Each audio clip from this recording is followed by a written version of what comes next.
En la primavera de 1912, el mundo fue testigo de la partida de lo que muchos creían que era el mayor triunfo de la humanidad sobre el océano. Era un barco diferente a cualquier otro, un palacio flotante que se extendía por las aguas de Southampton, con la confianza de un imperio en el apogeo de su poder. La White Star Line había pasado años construyendo este monumento al ingenio humano en los astilleros de Belfast, invirtiendo recursos equivalentes a miles de millones en moneda actual en cada remache, cada viga, cada lujoso acabado que adornaría sus cubiertas. Cuando finalmente soltó amarras aquella mañana de abril, llevaba consigo no solo pasajeros y carga, sino los propios sueños de una época que creía que nada estaba fuera de su alcance. Las dimensiones de este gran barco aún impresionan la imaginación. Con una eslora de 269 metros de proa a popa y una altura de 28 metros sobre la línea de flotación, desplazaba 46.000 toneladas de agua del Atlántico con cada suave balanceo. Estar frente a él era enfrentarse a algo que se acercaba a lo sublime, una creación tan vasta que eclipsaba los edificios a lo largo de los muelles, proyectando sombras que parecían extenderse hasta la eternidad. Quienes caminaban por sus cubiertas por primera vez a menudo se perdían, vagando por pasillos interminables y salones grandiosos que parecían pertenecer más a un palacio europeo que a cualquier barco que hubiera navegado jamás. Los 3 años de construcción habían dado como resultado algo que trascendía el mero transporte. Sus diseñadores habían imaginado un barco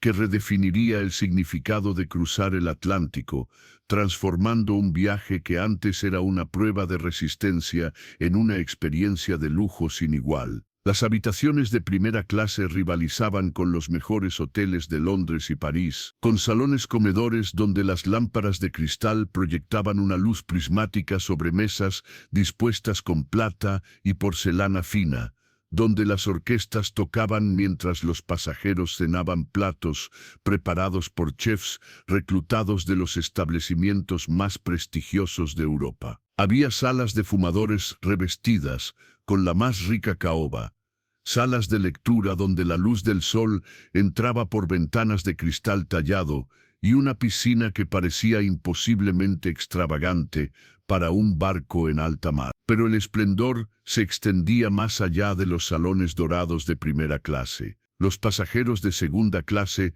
disfrutaban de un alojamiento que se habría considerado lujoso en la mayoría de los barcos de la época, con cómodos camarotes, elegantes salones y una calidad de servicio que reflejaba el compromiso del barco con la excelencia en todos los niveles. Incluso aquellos que viajaban en tercera clase, los inmigrantes y las familias trabajadoras que se dirigían a una nueva vida en América, encontraban condiciones muy superiores a las que podían esperar, con camarotes limpios, comidas sustanciosas y un sentido de dignidad que no siempre se ofrecía a quienes procedían de entornos modestos. El 10º día de abril, mientras el sol de la mañana atravesaba la niebla del Canal de la Mancha, este magnífico barco inició su viaje inaugural. Más de 2.200 almas estaban a bordo, una ciudad flotante de aristócratas e inmigrantes, millonarios y fogoneros, familias de vacaciones y familias en busca de un nuevo comienzo. La salida de Southampton fue todo un acontecimiento, con multitudes reunidas a lo largo de la costa para ver cómo los remolcadores guiaban el enorme barco hacia mar abierto, con sus 4 distintivas chimeneas, liberando columnas de vapor que parecían fundirse con las nubes. La travesía del Atlántico debía ser un triunfo, una demostración al mundo de que este nuevo siglo pertenecía a aquellos lo suficientemente audaces como para soñar a tan gran escala. Los oficiales del barco hablaban con tranquila confianza sobre su embarcación, sobre los 16 compartimentos estancos que podían sellarse en caso de emergencia, sobre las maravillas de la ingeniería que lo convertían en el barco más avanzado en funcionamiento. Había conversaciones entre pasajeros y tripulación sobre cómo era prácticamente insumergible, cómo el propio océano había sido conquistado por la empresa humana. Este era el espíritu de la época, la creencia de que la tecnología había dominado finalmente a la naturaleza, que nada quedaba fuera del alcance del poder de la civilización industrial. Durante 4 días y medio, esa confianza parecía totalmente justificada. El gran barco surcaba el Atlántico con una elegancia que desafiaba su enorme tamaño, con sus motores funcionando casi a plena capacidad, mientras se dirigía a Nueva York. Los pasajeros se acomodaron al ritmo de la vida a bordo, comiendo a horas regulares, paseando por las cubiertas, reuniéndose en salones y bibliotecas para pasar las agradables horas del viaje. El tiempo era bueno, el mar estaba en calma, y había todas las razones para creer que este viaje inaugural sería recordado como el comienzo de una nueva era en los viajes transatlánticos. Lo que nadie a bordo podía saber era que el Atlántico Norte había preparado su propio saludo. En aquellas aguas de abril, donde la fría corriente del Labrador se encuentra con la más cálida corriente del Golfo, enormes bloques de hielo habían derivado hacia el sur desde el Ártico, ancestrales montañas de agua congelada que se habían desprendido de glaciares formados a lo largo de miles de años. Esos icebergs eran monumentos a una fuerza mucho más antigua y poderosa que cualquier tecnología humana, indiferentes a las ambiciones de los imperios y a los horarios de las compañías navieras. Flotaban en la oscuridad, silenciosos y pacientes, esperando. La noche del 14 de abril era inusualmente tranquila. El mar estaba plano y cristalino, reflejando las innumerables estrellas que brillaban en lo alto en un cielo sin luna. Esta ausencia de viento y olas, que podría parecer una bendición, era en realidad una maldición, ya que significaba que no había espuma blanca reveladora rompiendo contra los icebergs que salpicaban el camino del barco. Los vigías en el nido de cuervo forzaban la vista en la oscuridad, pero sin prismáticos que inexplicablemente se habían quedado en Southampton, solo podían observar y esperar avistar el peligro a tiempo. La colisión, cuando se produjo, fue casi suave. A las 12:20, un enorme iceberg surgió repentinamente de la oscuridad, con un volumen mucho mayor bajo el agua que la parte visible sobre ella. Los oficiales del puente actuaron de inmediato, ordenando un giro brusco a babor y máquinas a toda marcha atrás, pero el impulso del barco era demasiado grande. El iceberg rozó el costado de estribor, un contacto que duró solo 10 segundos, pero que abrió grietas en el casco a lo largo de 100 metros de su parte delantera. Por debajo de la línea de flotación, los compartimentos supuestamente estancos comenzaron a inundarse, y el agua del mar entraba más rápido de lo que cualquier bomba podía bombear. En el momento inmediato posterior, muchos pasajeros apenas sintieron un temblor. Algunos se despertaron por una ligera sacudida, otros dormían sin darse cuenta. La orquesta del barco seguía tocando en el salón de primera clase, y los auxiliares de vuelo hacían sus rondas como si nada hubiera pasado. Pero en las entrañas del barco, en las bodegas de carga, las salas de máquinas y los camarotes de la tripulación cerca de la proa, los hombres ya estaban muriendo, atrapados por el agua que entraba. La sala de correo se inundó en cuestión de minutos, con cartas y paquetes de 2 continentes girando en el agua oscura. La pista de squash, donde los pasajeros habían jugado solo unas horas antes, se convirtió en una tumba submarina. El diseñador del barco estaba a bordo para este viaje inaugural y 1 hora después de la colisión, le dio su veredicto al capitán. El barco se hundiría y no había nada que nadie pudiera hacer para evitarlo. Las matemáticas eran simples y terribles. Muchos compartimentos se estaban inundando. El peso del agua arrastraba la proa hacia abajo, permitiendo que el mar se desbordara por encima de los topes de los mamparos estancos, compartimento tras compartimento. El gran barco tenía tal vez 2 horas, tal vez 3, antes de deslizarse completamente bajo las olas. Lo que siguió fueron las horas más sombrías en la historia de la navegación marítima. El barco transportaba a más de 2.200 almas, pero sus botes salvavidas solo podían acomodar a poco más de la mitad de ese número. No se trataba de negligencia, sino de la práctica habitual de la época, ya que las regulaciones no habían logrado adaptarse al enorme crecimiento del tamaño de los barcos. Los oficiales se enfrentaron a decisiones imposibles mientras preparaban los botes para su lanzamiento, y en el caos y la confusión de aquellas terribles horas, muchos botes se lanzaron al agua solo parcialmente llenos. Las mujeres y los niños tenían prioridad. Los pasajeros de primera clase embarcaban antes que los de tercera, y muchos hombres se resignaron a la muerte con una dignidad que sería recordada por generaciones. Entre los más de 2.000 pasajeros a bordo se encontraba un funcionario del gobierno japonés llamado Masabumi Osono, un funcionario del Ministerio de Transportes que regresaba a casa tras una larga estancia en Rusia. Viajaba en segunda clase, un hombre discreto que se mantenía reservado, observando la grandiosidad del barco y la variedad de sus pasajeros con la mirada atenta de alguien entrenado para notar los detalles. Cuando sonó la alarma esa noche, siguió a los demás hacia la cubierta, sin saber muy bien qué estaba pasando, pero presintiendo que algo había salido terriblemente mal. La escena que se encontró fue de pánico controlado. Los oficiales estaban subiendo a mujeres y niños a los botes salvavidas.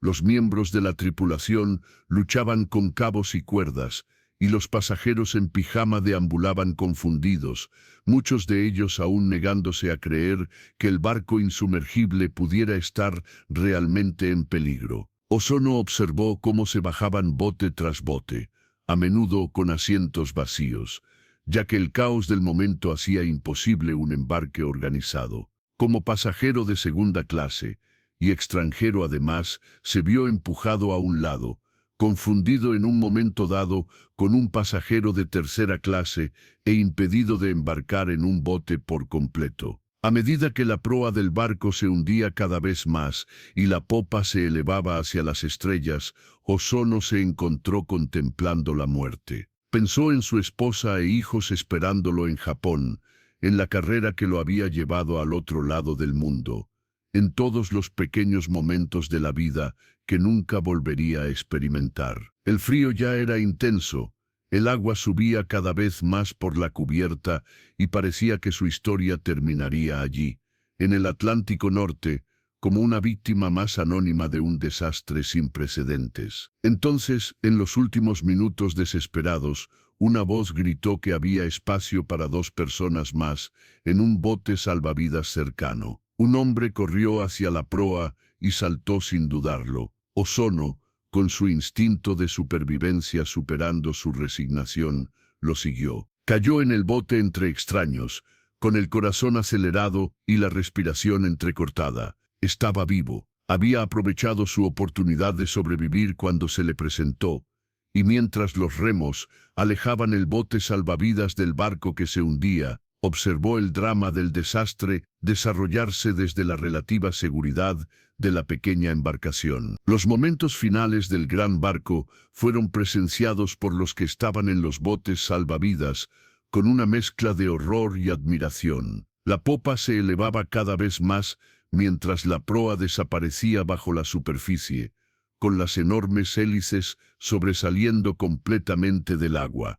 Las luces eléctricas que habían permanecido encendidas durante toda la crisis finalmente parpadearon y se apagaron, sumiendo la escena en una oscuridad solo rota por las estrellas y los gritos de los que aún estaban a bordo. Entonces, con un sonido como un trueno, el barco se partió entre la tercera y la cuarta chimenea, la sección de proa se desprendió y se hundió, mientras que la popa se balanceó brevemente antes de seguirla. A las 2:20 de la madrugada, Poco más de 2 horas después de la colisión, había desaparecido por completo, dejando atrás solo escombros y los gritos de los moribundos. Más de 1.500 personas murieron esa noche, lo que lo convirtió en uno de los desastres marítimos más mortíferos de la historia. Murieron ahogados, de hipotermia, por las heridas sufridas durante el naufragio. Algunos murieron en sus camarotes,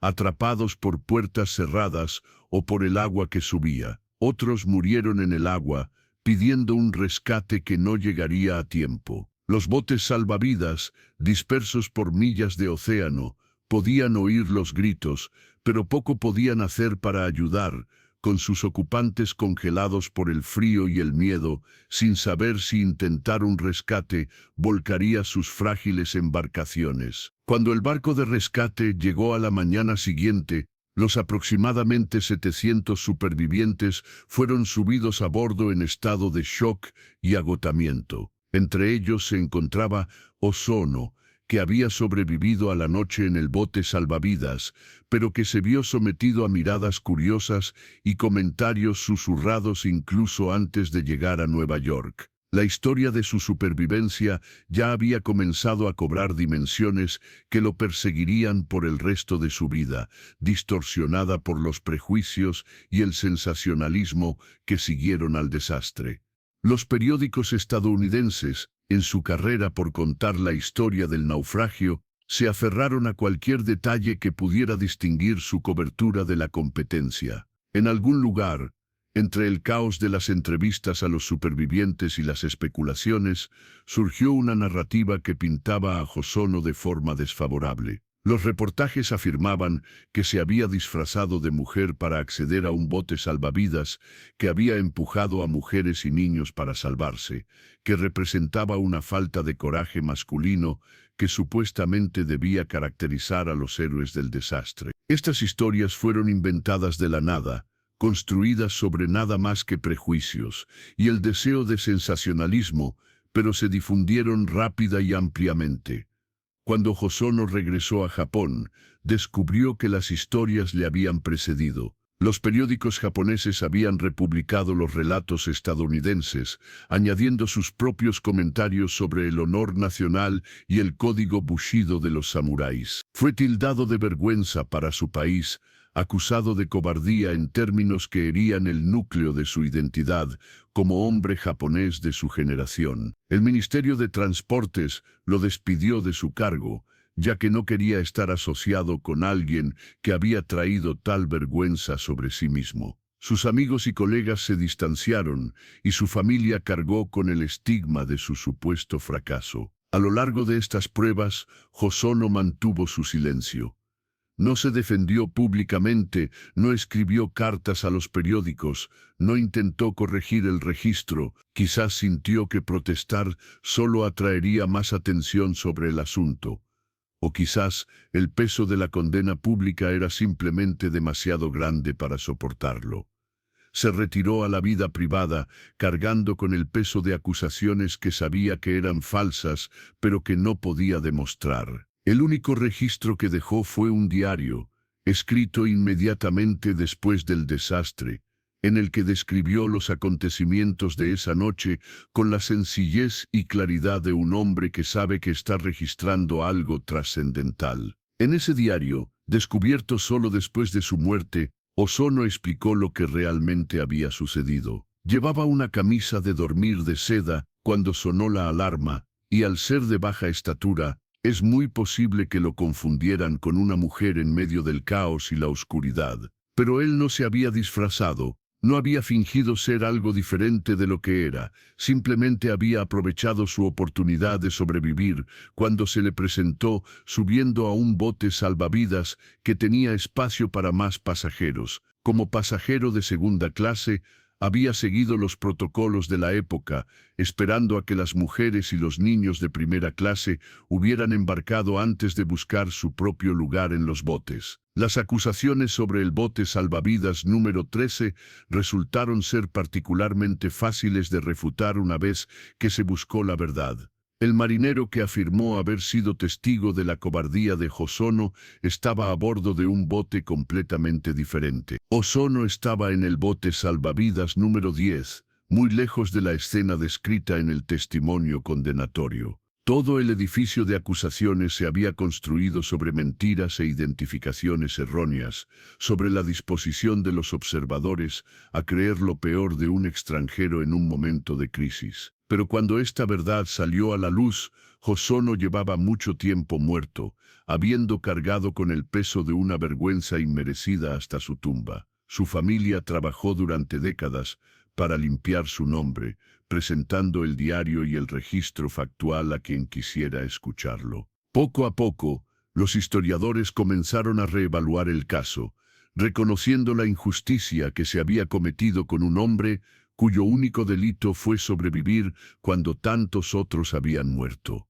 Hoy en día, Hosono es recordado no como un cobarde, sino como una víctima de los prejuicios de su época, un hombre que soportó toda una vida de condena por acciones que nunca cometió. Su historia se ha convertido en una advertencia sobre los peligros de juzgar precipitadamente, sobre cómo la tragedia puede sacar lo peor de quienes la observan desde la distancia. Pero la historia del gran barco no terminó con el rescate de los supervivientes o la absolución de la reputación de un hombre. El propio naufragio permaneció en el fondo del Atlántico, a casi 4 kilómetros bajo la superficie, con su ubicación exacta desconocida durante más de 7 décadas. Se convirtió en una especie de leyenda, una ciudad perdida en las profundidades, que cautivó la imaginación de exploradores y soñadores de todo el mundo. Se organizaron expediciones que fracasaron, se desarrollaron y perfeccionaron tecnologías,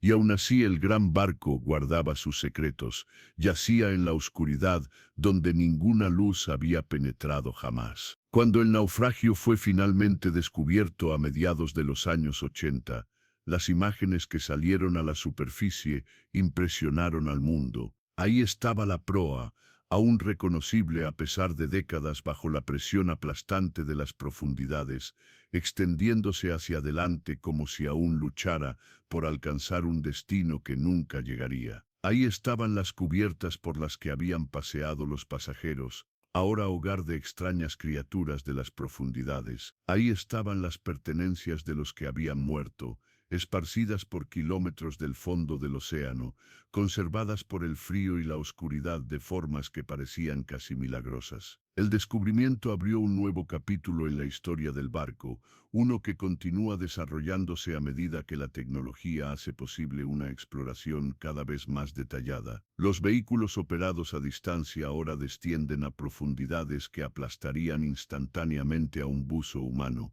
y sus cámaras y luces revelan detalles que habían permanecido ocultos desde la noche del naufragio. Cada expedición trae consigo nuevas imágenes, nuevos artefactos, una nueva comprensión de lo que sucedió durante aquellas terribles horas y de lo que ha ocurrido en el siglo transcurrido desde entonces. Acercarse al naufragio a través de los ojos de estas máquinas es entrar en un mundo diferente a cualquier otro en la Tierra. El descenso lleva horas, la luz de la superficie se desvanece hasta convertirse en crepúsculo, luego en oscuridad total.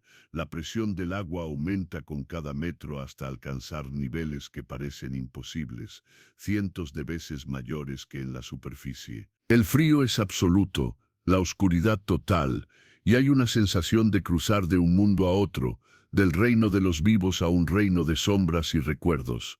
Cuando las luces del vehículo finalmente iluminan el naufragio, la primera visión es la proa, ese perfil inconfundible que se ha convertido en un icono del desastre y la pérdida. Descansa erguida en el fondo del mar, con sus barandillas aún intactas en algunos lugares, sus cubiertas inclinadas hacia adelante en el lodo, donde el impacto del naufragio clavó el casco profundamente en el sedimento. El puente donde los oficiales dieron sus últimas órdenes está derrumbado pero aún reconocible, y es posible imaginar al capitán Smith allí en los últimos momentos, observando cómo su mando desaparecía bajo las olas. Al moverse a lo largo de la cubierta, Las cámaras revelan detalles que hablan de la magnitud del desastre y del paso del tiempo.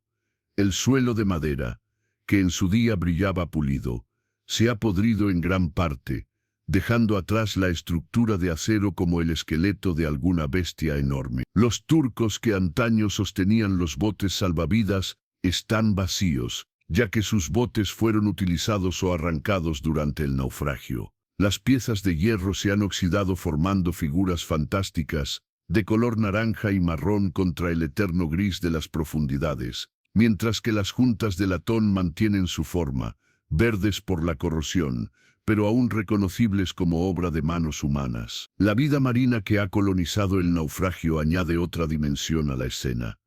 Colonias de bacterias que consumen óxido cubren el casco en lo que los exploradores han denominado rusticles, extrañas formaciones que parecen casi cascadas congeladas de óxido de hierro. Las anémonas y los corales blandos se han fijado en todas las superficies disponibles, y sus delicados colores contrastan sorprendentemente con la oscuridad de las profundidades. Los peces nadan a través de las ventanas abiertas y los pasillos derrumbados, tratando el naufragio como una característica más de su entorno, indiferentes a su historia humana. El punto de ruptura donde el barco se partió durante el naufragio es un caos de metal retorcido y escombros esparcidos. Aquí las fuerzas involucradas se hacen visceralmente evidentes, con las enormes vigas de acero retorcidas y desgarradas como por manos gigantes. La sección de la popa yace a unos 600 metros de distancia, habiéndose girado mientras se hundía y aterrizando boca abajo en dirección opuesta a la proa. Entre las dos secciones se extiende un campo de escombros que contiene todo lo que cayó durante la ruptura: maquinaria, carga y objetos personales, todos mezclados en una avalancha congelada de historia. Es en este campo de escombros donde el coste humano del desastre se hace más tangible. Entre la maquinaria rota y el carbón esparcido yacen las pertenencias de quienes navegaban en el gran barco, conservadas por el frío y la presión de una manera que las condiciones de la superficie nunca permitirían. Par de zapatos, aún uno al lado del otro, donde sus dueños vinieron a descansar, marcan los puntos donde antes yacían los cuerpos. Botellas, platos y objetos personales salpican el sedimento, cada uno de ellos una ventana a una vida interrumpida. Una muñeca infantil mira hacia arriba desde el lodo con sus ojos pintados, su presencia casi insoportablemente conmovedora frente a los restos industriales que la rodean. Las cámaras han capturado miles de estos objetos a lo largo de los años, y los investigadores los han catalogado con el cuidado de los arqueólogos que documentan un yacimiento antiguo. Aquí hay una silla de cubierta, con la madera podrida, pero la estructura metálica aún conservando su forma. Allí hay un orinal, aún en posición vertical, como si esperara ser recogido. Aquí hay barajas de cartas, con la tinta descolorida hace tiempo, conservadas en bolsas de cuero que resistieron la presión de las profundidades. Hay frascos de perfume y kits de afeitado, joyas y relojes de bolsillo, todos los pequeños objetos que las personas llevan consigo cuando viajan, sin imaginar jamás que esos objetos podrían convertirse en artefactos de la tragedia. La gran escalera, que en su día fue la pieza central de los alojamientos de primera clase, se ha derrumbado en su mayor parte sobre sí misma. Las ornamentadas balaustradas de madera y los paneles tallados han desaparecido, consumidos por las bacterias que se alimentan de materia orgánica,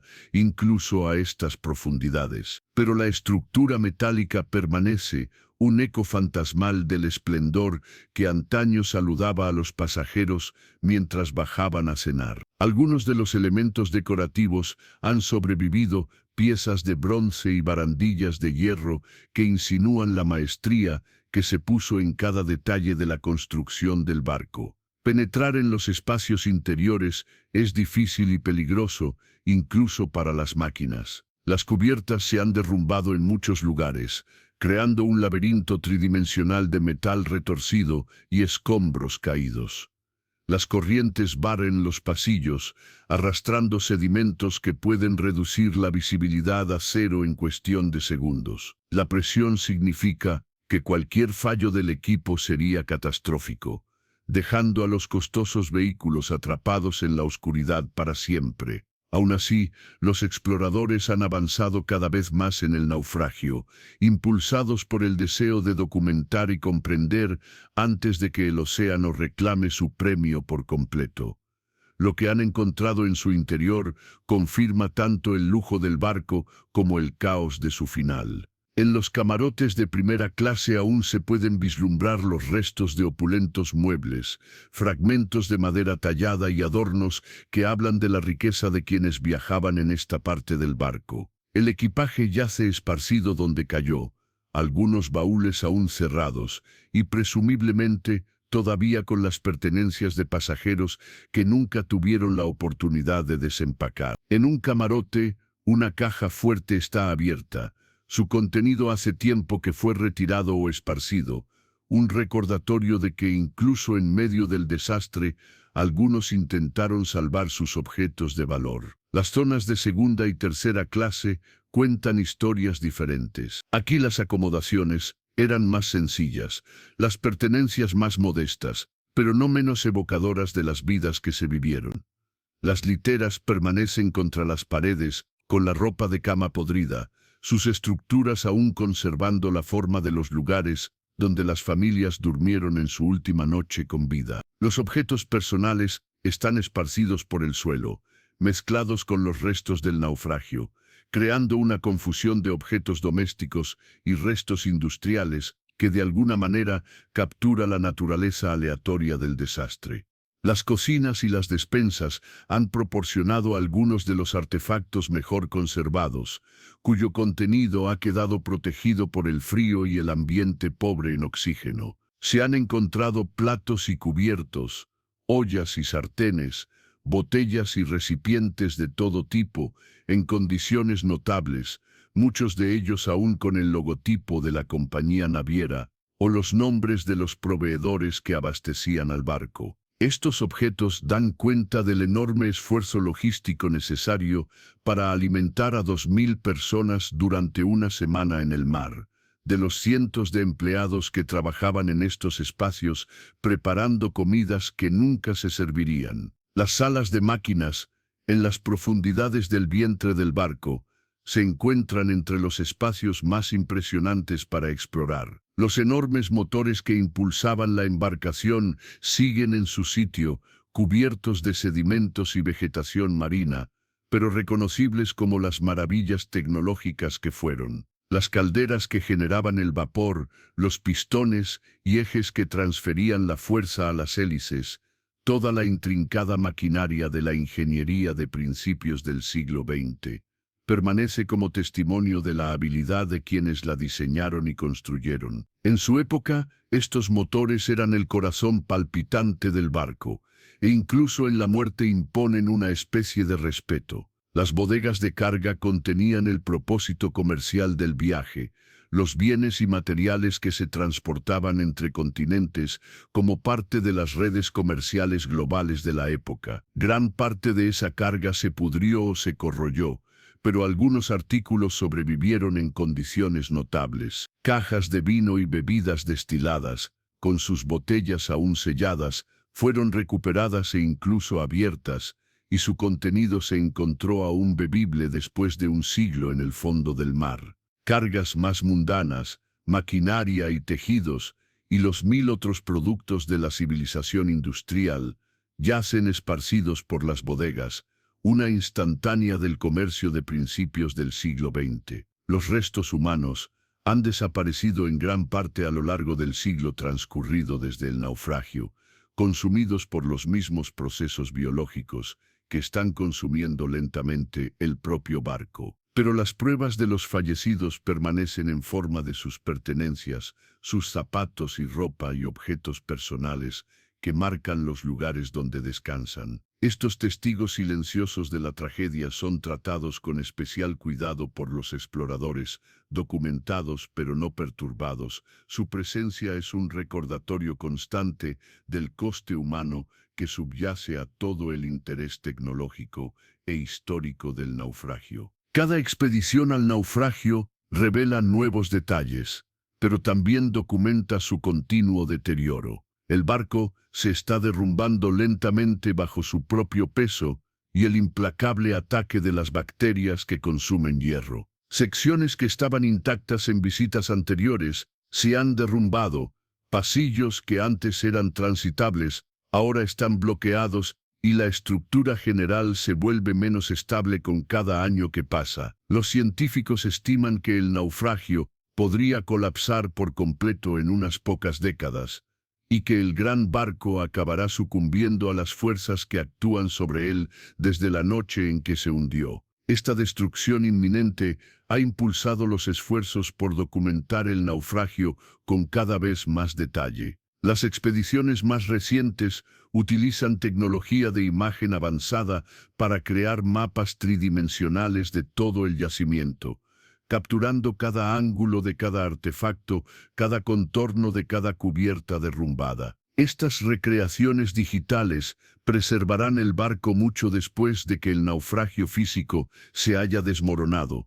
permitiendo a las generaciones futuras explorar el sitio en realidad virtual, caminando por las cubiertas como lo hicieron antaño los pasajeros, descendiendo a las bodegas donde antaño trabajaron los marineros. Los artefactos que se recuperaron del naufragio encontraron un hogar en museos de todo el mundo, donde sirven como conexiones tangibles con un desastre que se ha convertido en casi mitológico en la imaginación pública. Un trozo de carbón de las bodegas, un fragmento de porcelana del comedor, un objeto personal que perteneció a un pasajero cuyo nombre ahora es conocido por la historia.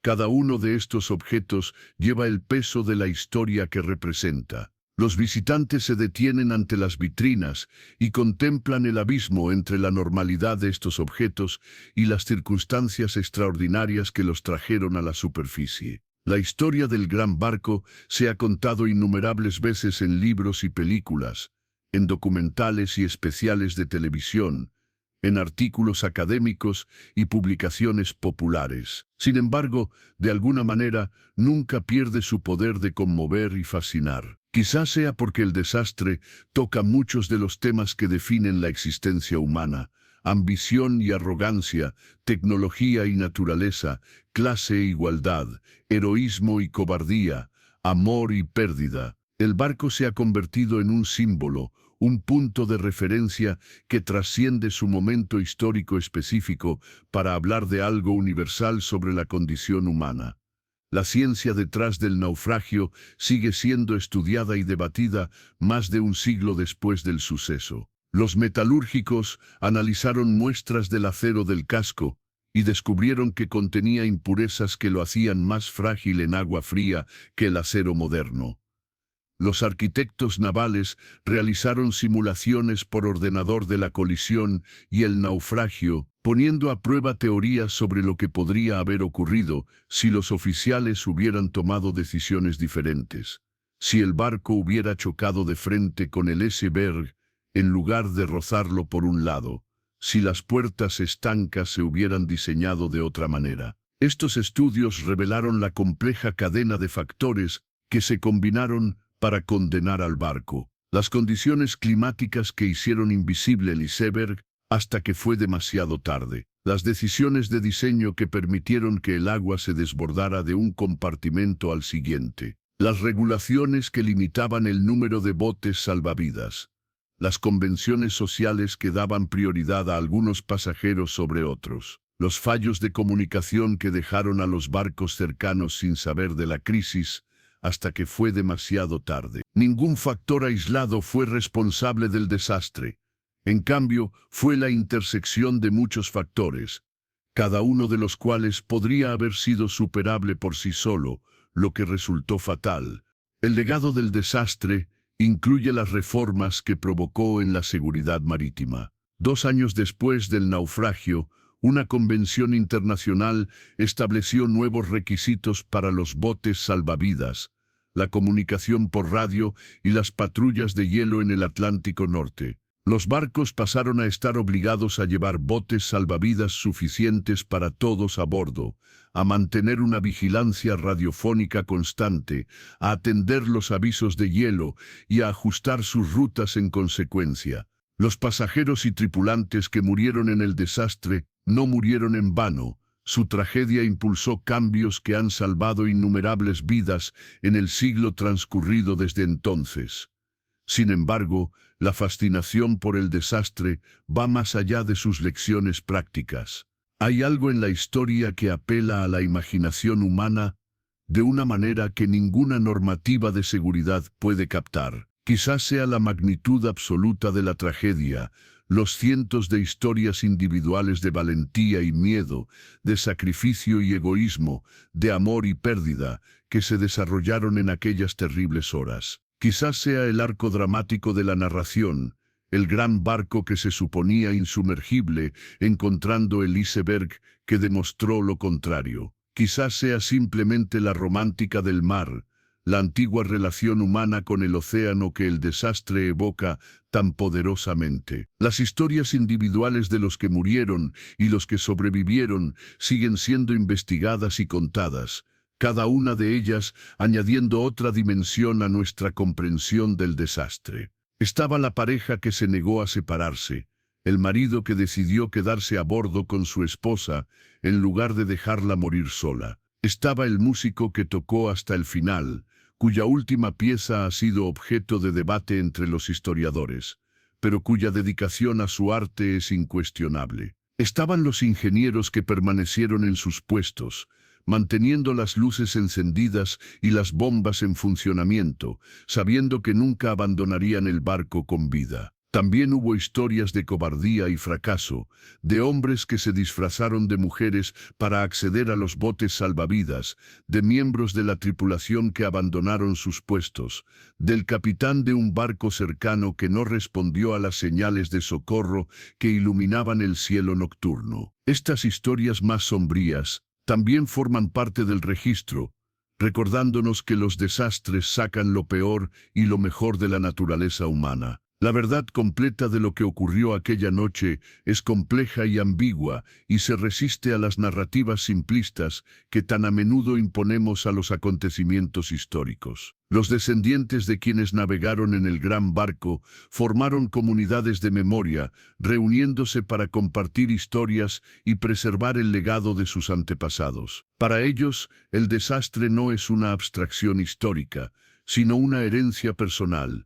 Una historia familiar que se ha transmitido de generación en generación. Mantienen vivos los nombres y los rostros de los que murieron, negándose a que se reduzcan a estadísticas e insistiendo en su individualidad y humanidad. Su labor garantiza que el desastre siga siendo no solo un acontecimiento histórico, sino un recuerdo vivo. Mientras contemplamos las imágenes de las profundidades, los pasillos silenciosos y las pertenencias esparcidas, estamos viendo algo más que un naufragio. Estamos viendo un momento congelado en el tiempo, una encrucijada en la que la confianza de una era se enfrentó a las fuerzas inmutables de la naturaleza. Estamos contemplando el fin de una era y el comienzo de otra, el momento en que el siglo XX perdió su inocencia y comenzó el largo proceso de aprender que la tecnología por sí sola no podía conquistar el mundo. En última instancia,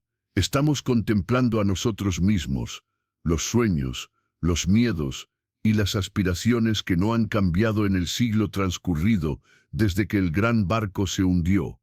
Las cámaras continúan su lenta exploración del naufragio, revelando nuevos detalles con cada descenso. Aquí hay una ventanilla aún intacta, a través de la cual un pasajero contempló en su día el interminable Atlántico. Allí hay una escalera que desciende hacia la oscuridad, hacia salas que ningún ojo humano volverá a ver jamás. Aquí hay un trozo de madera tallada, un fragmento de la decoración que antaño adornaba un camarote de primera clase, ahora hogar de criaturas de las profundidades que nada saben del mundo de arriba. El barco guarda sus secretos, revelándolos lentamente a regañadientes, a aquellos que tienen la paciencia suficiente para buscarlos. Los sonidos de las profundidades no se parecen en nada a los de la superficie. El crujir del metal bajo presión, el lejano rugido del sedimento en movimiento, el ocasional zumbido mecánico de los vehículos de exploración mientras navegan por el naufragio. No hay voces, no hay música, no hay risas, solo el silencio eterno del abismo y el paciente trabajo de la descomposición. El barco está volviendo lentamente a los elementos de los que estaba hecho, mineral de hierro y carbón y el trabajo de miles de manos, todo disolviéndose en la fría oscuridad del Atlántico. Quienes exploran el naufragio hablan del profundo impacto emocional de la experiencia. Incluso a una distancia de miles de metros, incluso viendo el lugar a través de las pantallas de vehículos operados a distancia, sienten el peso de la historia presionándolos. Están caminando sobre los pasos de los muertos, viendo lo que esas almas desesperadas vieron en sus últimos momentos, tocando, aunque sea indirectamente, los artefactos de vidas interrumpidas. La experiencia los transforma, dejándolos con un sentido de conexión con el pasado que trasciende el estudio histórico común. El gran salón comedor, donde los pasajeros disfrutaban antaño de comidas de lujo sin precedentes, es ahora una caverna derrumbada de acero oxidado y escombros esparcidos. Las luces eléctricas que antaño brillaban sobre las lámparas de cristal están apagadas para siempre, sustituidas por los haces de luz de los vehículos de exploración. Las mesas donde la gente reía, coqueteaba y discutía sus planes para América han desaparecido, consumidas por los procesos biológicos que han estado actuando desde la noche del naufragio.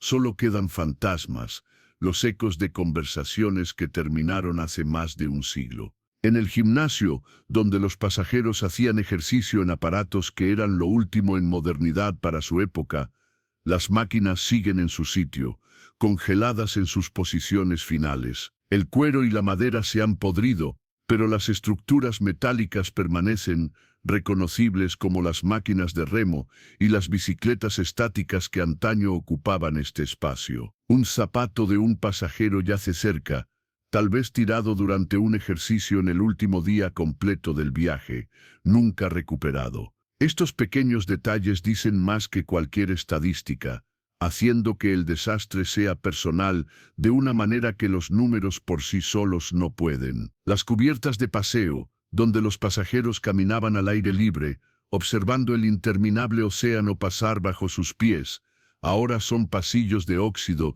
y crecimiento marino. Las sillas de cubierta que antaño flanqueaban estas pasarelas han desaparecido, sus estructuras de madera consumidas hace tiempo. Las ventanas a través de las cuales los pasajeros contemplaban las puestas de sol y la luz de las estrellas están destrozadas o incrustadas de vegetación. Sin embargo, la forma esencial del espacio permanece y es posible imaginar, por un momento, cómo era caminar aquí cuando el barco estaba vivo, sentir el suave balanceo de la cubierta bajo los pies y el viento salado en la cara. El descubrimiento de objetos personales sigue añadiendo dimensiones humanas al desastre. Una carta escrita, pero nunca enviada, conservada en un estuche impermeable, habla del amor de un joven por una mujer que lo esperaba en América. Una fotografía de una familia, encontrada en una cartera de cuero, muestra rostros congelados en un momento de felicidad que pronto se vería destrozado. Un juguete infantil, una simple figura de madera, da testimonio de la presencia de los pasajeros más jóvenes, aquellos para quienes el viaje debía ser una aventura, una introducción a las maravillas del mundo. Las historias que cuentan estos objetos son a veces devastadoras, a veces misteriosas, a veces simplemente mundanas. Aquí hay un juego de llaves, todavía en su llavero, tal vez de una casa que esperó en vano el regreso de su dueño. Allí hay un par de gafas, cuidadosamente dobladas como si su dueño esperara recuperarlas. Aquí hay un maletín de cuero, su contenido esparcido por el fondo del mar, documentos y papeles que alguna vez representaron todos los negocios de alguien y que ahora son alimento para las bacterias. Cada objeto es un fragmento de una historia más grande, una pieza del rompecabezas que nos ayuda a comprender la realidad humana del desastre. La sala de correo del barco contenía miles de cartas y paquetes, la correspondencia de 2 continentes interrumpida en tránsito. La mayor parte de ese correo fue destruido en el naufragio, consumido por el mar o esparcido por el fondo del océano. Pero algunas piezas fueron recuperadas, su contenido revelado tras décadas de oscuridad. Cartas de amor y correspondencia comercial, noticias familiares y transacciones comerciales. Todas las comunicaciones ordinarias que conectaban a las personas a través del Atlántico, todas silenciadas por el iceberg que esperaba en la oscuridad. Las bodegas de carga cuentan sus propias historias del mundo comercial al que debía servir el barco. Cajas de piezas de automóviles destinadas a un mercado estadounidense en crecimiento. Cajas de tejidos finos de fábricas europeas. Cajas de libros y obras de arte transportadas entre coleccionistas. Toda la evidencia material de una economía globalizada que ya en 1912 conectaba a las naciones del mundo en redes de comercio e intercambio. El desastre interrumpió esas redes, causando pérdidas financieras que repercutieron en los mercados a ambos lados del Atlántico. El barco transportaba objetos de extraordinario valor, algunos de los cuales nunca se recuperaron. Había diamantes y oro, obras de arte y manuscritos raros, toda la riqueza portátil que los viajeros llevaban consigo al cruzar el océano. Parte de este tesoro se hundió con el barco y presumiblemente aún yace en algún lugar del campo de escombros, enterrado bajo sedimentos u oculto en compartimentos derrumbados. Los cazadores de tesoros soñaban con recuperar estas riquezas, pero el coste y la dificultad del rescate en aguas profundas, junto con las preocupaciones éticas sobre la perturbación de una fosa común, limitaron tales esfuerzos. Las cuestiones éticas en torno al naufragio se han vuelto cada vez más urgentes a medida que la tecnología permite una exploración más intensiva. ¿Es correcto retirar los artefactos del lugar y exhibirlos en museos a miles de kilómetros de donde descansaban? ¿Es apropiado cobrar entrada para ver las pertenencias de los fallecidos, lucrarse con la tragedia? ¿Debería protegerse el naufragio como un lugar de sepultura, dejándolo intacto para que se descomponga de forma natural? Estas cuestiones no tienen respuestas fáciles y dividen a los descendientes, estudiosos y exploradores que más se preocupan por el legado del barco. El derecho internacional reconoce ahora el naufragio como un sitio protegido, un patrimonio cultural de la UNESCO que debe preservarse para las generaciones futuras. Las operaciones comerciales de rescate están restringidas, y se espera que los exploradores documenten los artefactos que encuentran en lugar de alterarlos. Sin embargo, la supervisión a tales profundidades es prácticamente imposible, y hay quienes ven el naufragio como un recurso que debe explotarse en lugar de un monumento que debe preservarse. La tensión entre estas perspectivas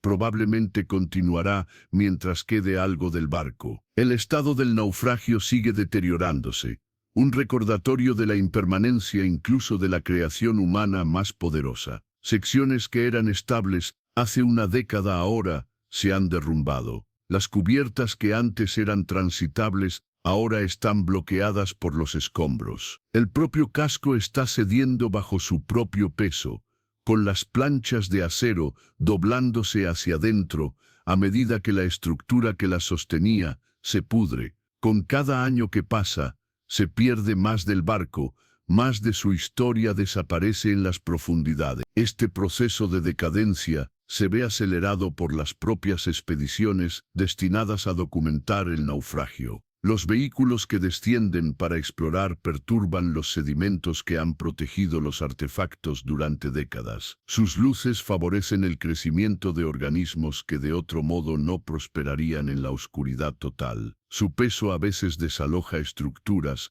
que habían alcanzado el equilibrio tras un siglo de reposo. Los exploradores se enfrentan a una paradoja al documentar el naufragio. También contribuyen a su destrucción. Los debates sobre cómo gestionar el yacimiento probablemente continuarán durante años. Algunos abogan por una exploración intensiva ahora, argumentando que se debe documentar todo lo posible antes de que sea demasiado tarde. Otros piden que se deje el naufragio en paz, permitiéndole volver a la naturaleza sin más interferencias humanas. Entre estos extremos se encuentran aquellos que buscan un equilibrio, preservando la capacidad de estudiar el yacimiento y minimizando al mismo tiempo el impacto de cada expedición. Independientemente de cómo se resuelvan estos debates, el significado del gran barco perdurará mucho más allá de la existencia física del naufragio. La historia que cuenta es atemporal, una narración sobre la ambición humana y los límites del control humano, sobre la fragilidad de la vida y la persistencia de la memoria. No es necesario descender a las profundidades para comprender estas verdades. Son tan accesibles en una biblioteca o un museo como en el fondo del Atlántico.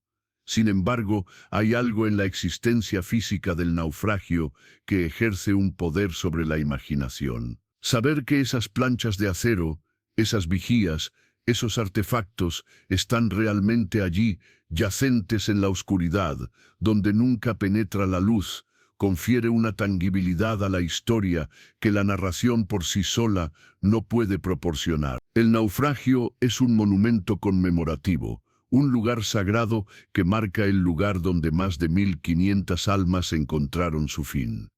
Su eventual destrucción será en sí misma una pérdida, la eliminación definitiva de una conexión con un pasado que se desvanece con cada año que pasa. Mientras tanto, las imágenes siguen fluyendo desde las profundidades. Cada expedición trae consigo nuevas perspectivas, nuevos detalles, nuevas conexiones con aquellos que navegaron en el gran barco hace más de un siglo. Los exploradores que emprenden este viaje llevan consigo la responsabilidad de honrar a los muertos y al mismo tiempo satisfacer la curiosidad de los vivos. Es una tarea que requiere tanto habilidad técnica como sensibilidad emocional, una capacidad para ver más allá del metal y los sedimentos y descubrir las historias humanas que yacen debajo. Las narrativas que surgen de estas exploraciones han tomado muchas formas a lo largo de los años. Ha habido documentales que se han centrado en la tecnología del barco,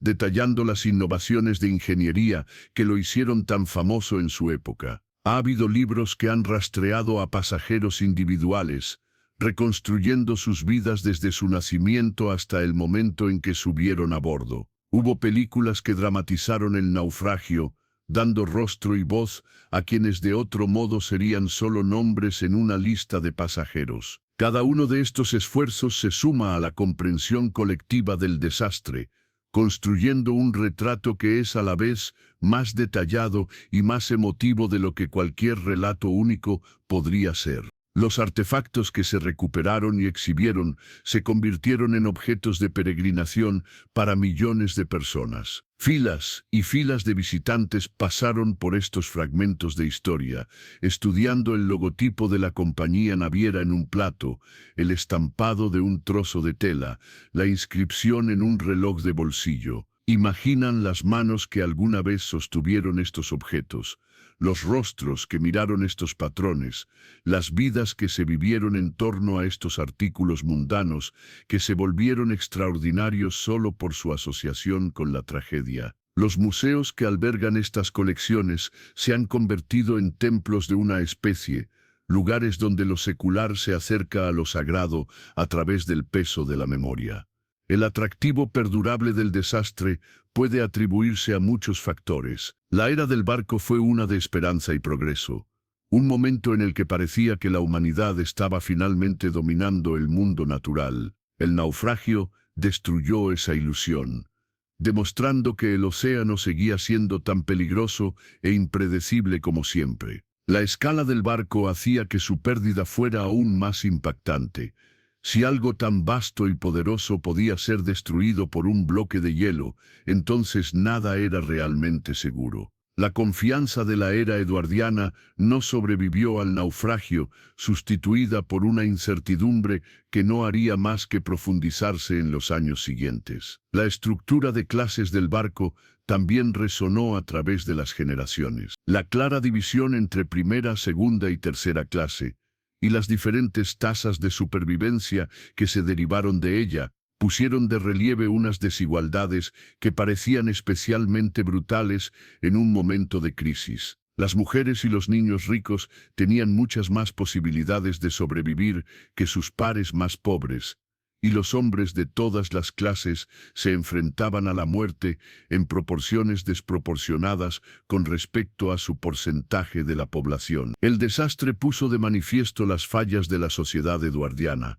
revelando un orden social que priorizaba algunas vidas sobre otras incluso ante la mortalidad universal. También hubo aspectos del desastre que se resistían a una explicación fácil, que parecían tocar cuestiones de destino y azar que trascienden cualquier contexto histórico particular. ¿Por qué algunos sobrevivieron mientras otros perecieron? ¿Por qué algunos tomaron decisiones que los salvaron, mientras que otros tomaron decisiones que los condenaron? La aleatoriedad de la vida y la muerte en el naufragio perturbó las categorías fáciles del heroísmo y la cobardía, la virtud y el vicio. La supervivencia no fue simplemente una cuestión de carácter o coraje, también fue una cuestión de suerte, de estar en el lugar adecuado en el momento adecuado, de tomar la decisión correcta por razones que ni siquiera los supervivientes podían articular. Las historias de los que murieron se reconstruyeron en gran parte a partir de fragmentos de los registros que dejaron atrás, de los testimonios de quienes los conocieron, de las circunstancias en las que se encontraron sus cuerpos o pertenencias. Cada reconstrucción es necesariamente incompleta. Un boceto en lugar de un retrato, una aproximación en lugar de una verdad. Sin embargo, estas historias fragmentarias tienen su propio poder, invitando a los lectores a llenar los vacíos con su propia imaginación, a ponerse en el lugar de aquellos que enfrentaron sus últimos momentos, en una cubierta inclinada, en un camarote que se llenaba de agua, en un mar negro de frío insoportable. El barco sigue rondando la imaginación contemporánea de una manera que pocos desastres logran. Se ha convertido en una referencia de la tragedia en sí misma, un atajo para evocar los límites de la arrogancia humana y la indiferencia de la naturaleza ante la ambición humana. Su imagen se ha reproducido innumerables veces, en pinturas y fotografías, en películas y programas de televisión, en monumentos y memoriales. Se ha convertido en parte del vocabulario común de la cultura global, una historia que personas de todas las naciones y orígenes conocen y comprenden. Esta universalidad es en sí misma notable, una prueba de lo profundamente que la historia ha penetrado en la conciencia colectiva. Mientras las luces de los vehículos de exploración barren los pasillos del gran barco, iluminan más que metal y sedimentos. Iluminan los sueños de una época, las esperanzas de un pueblo, las tragedias de miles de vidas individuales. Muestran un mundo congelado en el tiempo, un momento preservado en las profundidades, mientras el mundo de arriba continuaba su curso sin fin. Cada imagen que emerge es a la vez un documento histórico y una meditación sobre la mortalidad, un registro del pasado y una reflexión sobre el presente. El silencio de las profundidades es absoluto, solo roto por el zumbido de los motores y el clic de los obturadores. No hay voces allí abajo, no hay risas, no hay música, solo el testimonio mudo de las cosas que los muertos dejaron atrás. Los objetos personales, las piezas de maquinaria, las estructuras del propio barco, todos hablan en un lenguaje que trasciende las palabras, contando historias que no necesitan traducción. Quienes ven estas imágenes comprenden instintivamente lo que significan, sienten el peso de la historia que representan. Y así continúa la exploración, cada expedición añadiendo al registro de lo que se perdió aquella noche de abril hace más de un siglo. Los tecnólogos perfeccionan sus instrumentos, los historiadores revisan sus narrativas, los descendientes mantienen su vigilia sobre la memoria de sus antepasados. El gran barco descansa en su lecho de lodo, desintegrándose lentamente mientras el océano que lo destruyó también lo preserva. Es un monumento diferente a cualquier otro, un memorial que nadie puede visitar, una tumba que pertenece al mar. La historia aún no ha terminado. Todavía hay secretos en las profundidades esperando ser descubiertos. Todavía hay historias esperando ser contadas. Cada generación encuentra algo nuevo en el naufragio, alguna nueva perspectiva o interpretación que responde a las preocupaciones de su propia época. El gran barco se ha convertido en un texto que la humanidad sigue leyendo, una narrativa que cambia con cada lectura, aunque sigue siendo fundamentalmente la misma. Su significado es inagotable, su resonancia eterna. Los que hoy descienden a las profundidades forman parte de una tradición que se remonta a más de un siglo, desde los primeros buzos que intentaron localizar el naufragio hasta los operadores de vehículos remotos de hoy en día. Llevan consigo las esperanzas de todos los que les precedieron, la necesidad de ver, documentar y comprender. También llevan consigo la responsabilidad de hacerlo con respeto, de recordar que lo que exploran es más que un yacimiento arqueológico, más que una curiosidad tecnológica, más incluso que un capítulo de la historia. Es el lugar de descanso final de más de 1000 almas, un cementerio sagrado que merece tanto reverencia como investigación.